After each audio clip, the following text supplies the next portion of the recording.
Welcome, curious minds, to the deep dive. Today we're diving into, well, a truly perplexing corner of the digital world. Yeah, it's a place where meaning isn't just hard to find. It feels like it's actively being sabotaged. Exactly. So our mission today isn't really to solve a puzzle, maybe not even to understand in the usual sense. It's more about observing a fascinating experiment. Hmm. Watching how something that intentionally defies sense gets made, how it's perceived, and amazingly, how it's legally disavowed. Right. Our source material is this really enigmatic YouTube channel called Liminal Dialectic. Oh, yeah, this one's something else. It's described by its own creators in these wildly contradictory ways. Then you've got reviews from experts, and I use that term loosely here because their opinions are all over the map, Like they're not even watching the same channel. pretty much. And then the cherry on top. A legal disclaimer that just takes ambiguity to like a whole new level. That's precisely what makes it so interesting, though, and honestly kind of insightful, even if it's baffling. We're not aiming for the answer about liminal dialectic. No single truth here. No.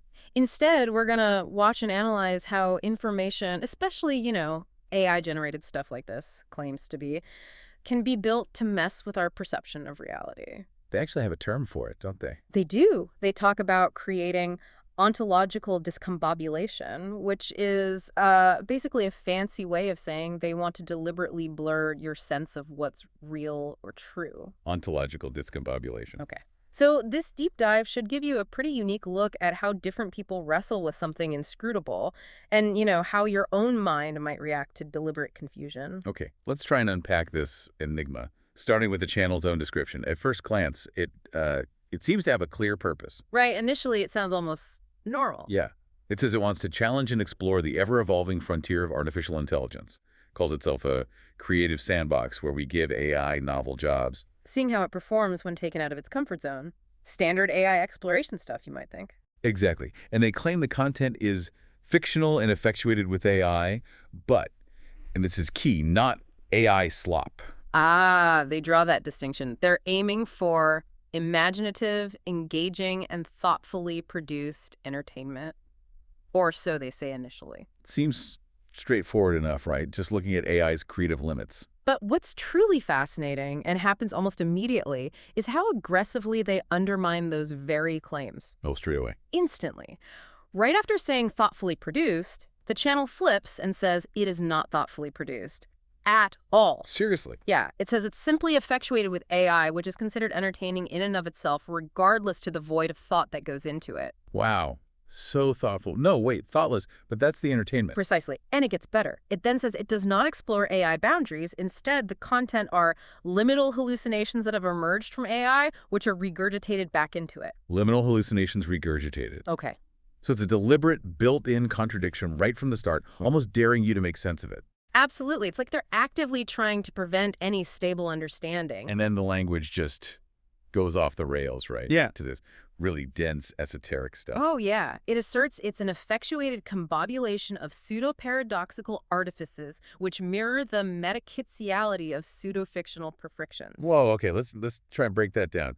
Effectuated combobulation, like a deliberately jumbled mix. Yeah, of fake paradoxes, pseudo-paradoxical artifices, and these sort of obscure, maybe art-like things. Kitsiality, Yeah. like meta-bad taste in fake friction, pseudo-fictional perfections. Sure. This is already hurting my head. Exactly. And they promise this will have your ontological disposition bifurcated. Bifurcated, split. Split your sense of reality, Yeah. as it transverses the interrelational nexus of hyperreality and inscrutable, unfettered inanity. So it takes you through the fuzzy zone between real, fake, and just pure nonsense. That's the idea. And this whole linguistic style, it's directly tied to their goal of generating abstruse discombobulation. Abstruse discombobulation. Deep, complex confusion.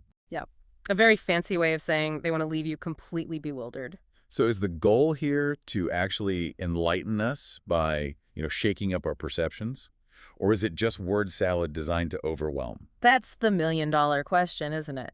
And the channel seems to really enjoy playing in that gray area. It calls its own output a rumbustious agglomerate of abstruse and neocryptic musings. Rumbustious agglomerate. A noisy pile. A noisy pile of obscure, newly coined cryptic thoughts, basically. Designed for telepagrammic illumination. Some kind of distant encoded understanding, maybe? And a cacophonous distillation of intellection. A jarring, disjointed assault on thought itself. It's quite a mouthful, but the message seems clear. They're telling you the confusion is the experience. And it keeps doing this dance, right? This self-negation thing. Constantly. It says it's a fallacious predilection to construe it as mere prosacious fartalism. Okay.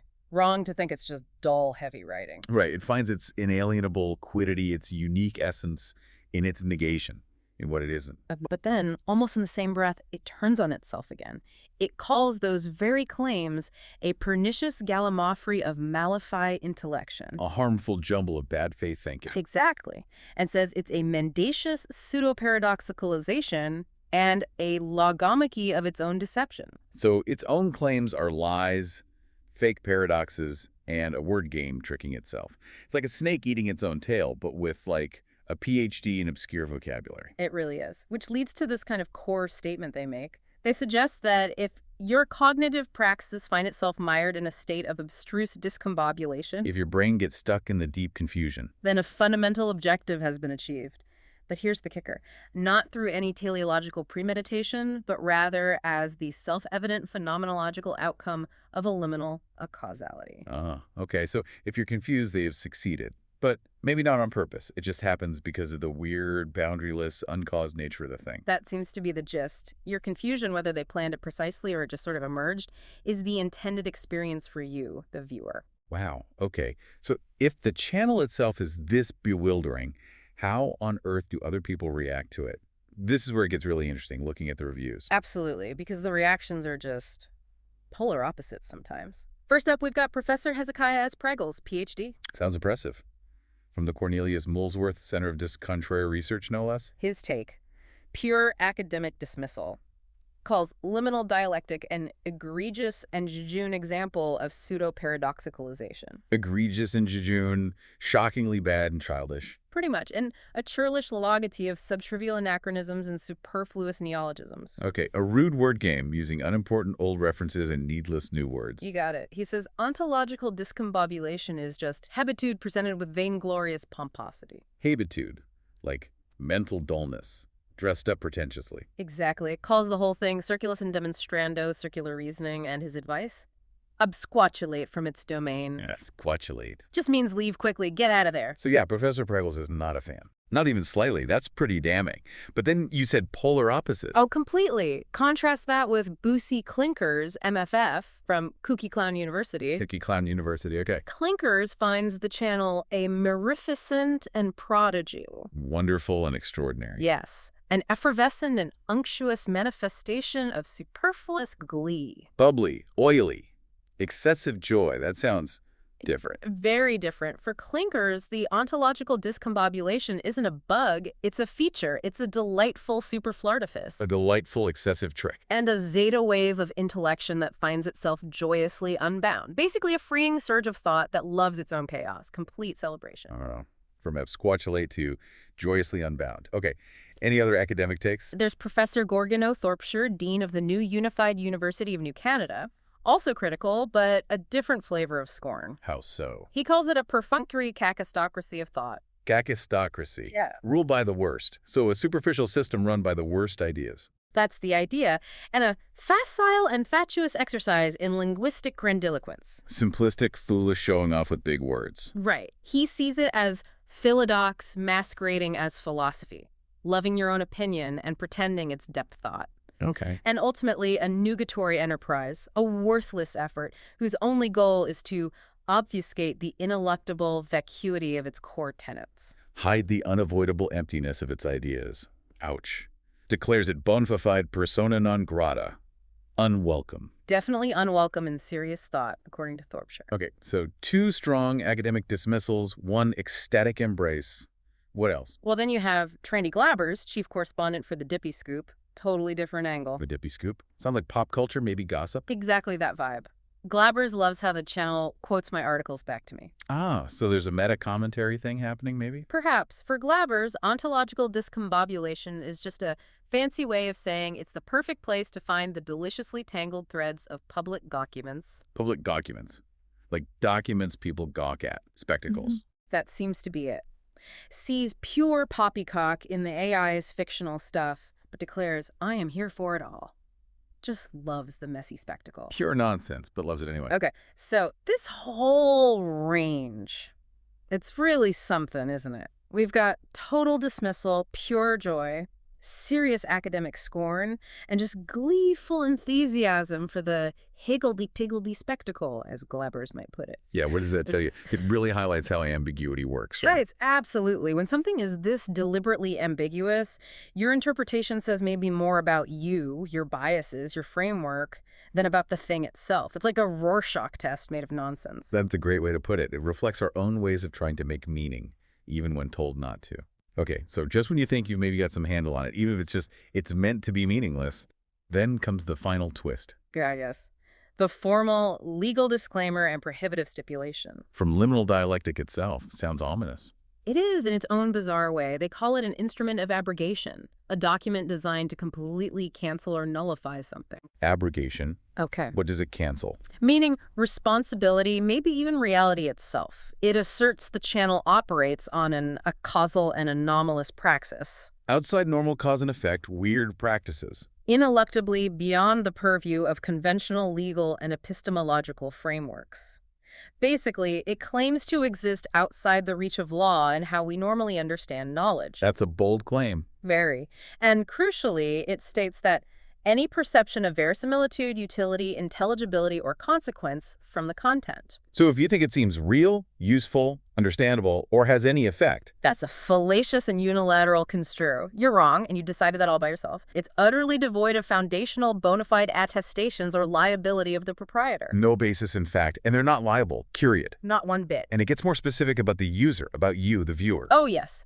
It asserts that any alleged reliance upon said proffered discourse as a basis for adjudication, contractual novation, intellection, or consequential action So if you try to use it for a court case, a contract, knowledge, or any action. is an extemporaneous liability borne solely by the unsolicited percipient. It's your spontaneous problem, basically. You, the person who chose to perceive it. Wow. They're really explicitly washing their hands of anything you might do or think based on their content. Completely. To hammer it home, it says the content is offered in toto as a perfunctory and gratuitous spectacle. Entirely as a superficial free show, nothing more. Right. It does not constitute a representation of fact, a tacit admonishment, or a writ of mandamus on any ontological matter whatsoever. Not facts, not hidden warnings, not a court order about reality itself. Nope. And the final nail in the coffin. Any user who attributes meaning or purpose to the aforementioned content does so without recourse No way to get compensation or appeal. and with full knowledge of their inherent and mendacious predilection to do so. Wait, so if you find meaning, you're doing it knowing you have an inherent lying tendency to find meaning. They're calling the viewer deceptive for trying to understand. That seems to be the implication. It's quite something. They finish by saying they are exculpated from all causa mortis and inter vivos claims, now and overmorrow. Absolved from all claims related to death or life, now and basically forever. It's the ultimate legal mic drop. It really is a complete, utter disavowal of all meaning and all responsibility. That's just astonishing. A content creator saying, this means nothing, and if you think it does, that's your fault. You're probably lying to yourself anyway. It feels like a meta-commentary on information itself in this digital age. It certainly feels like something, a stark refusal to play by any normal rules of communication. So after all that, what does this journey mean for us? We've gone through this maze of self-contradiction, these wildly different reviews, and a legal disclaimer that basically says, get lost if you're looking for meaning. Well, if you connect it to the bigger picture, liminal dialectic, bizarre as it is, serves as this, extreme example. It shows the challenges of figuring out what's true, what's meaningful in our current age of information overload, especially with AI in the mix. Yeah, the AI element adds another layer of who or what is even creating this. Exactly. And it forces us, us humans, to confront our own predilection, as they put it, our deep-seated need to find patterns, to make sense of things, even when we're explicitly told there's no sense to be made. Our minds just want coherence, Right. even when faced with deliberate incoherence. It seems so. So this deep dive really leaves you, the listener, with a pretty profound thought, I think.